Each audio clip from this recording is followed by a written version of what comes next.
படத்தில் இடங்கள் எல்லாம் போலியாக மார்க் பண்ணி பொய்யான ஆவணத்தை நீதிமன்றத்தில் கொடுத்துருக்குறாங்க.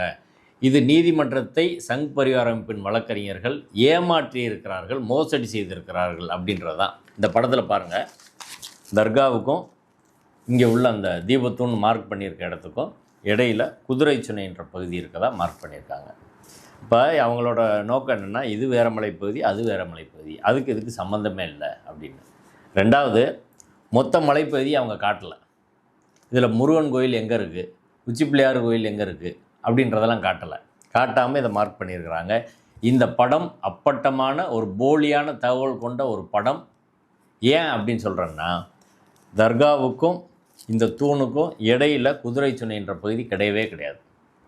குதிரை சுனை என்ற பகுதி 1000% எங்களால் அடித்து சொல்ல முடியும். திருப்பரங்குன்றத்தில் இருக்க எல்லா மக்களுக்கும் தெரியும். அங்கே யார்கிட்ட வேணாலும் நீங்கள் விசாரிங்க. நீதிபதியில் நேரடியாக திரும்ப போய் ஆய்வு கூட பண்ணட்டும். இல்லை, இந்த தர்கா பேக் சைடு அப்புறம் இந்த தீபத்தூண் இதுக்கு இடையில குதிரை சுனை அப்படின்னு காட்டப்படுற அந்த மரங்கள் இருக்கிற அந்த பகுதி அது இருக்கு. ஆனா அதை தப்பா மார்க் பண்ணி இருக்கிறாங்க.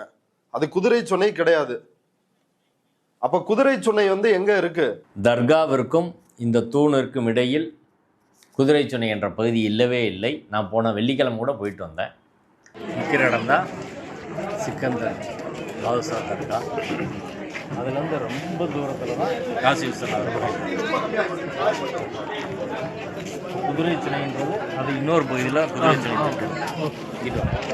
ஓகே, குதிரை சுனை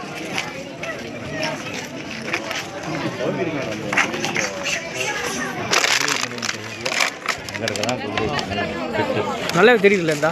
ஆமாம்,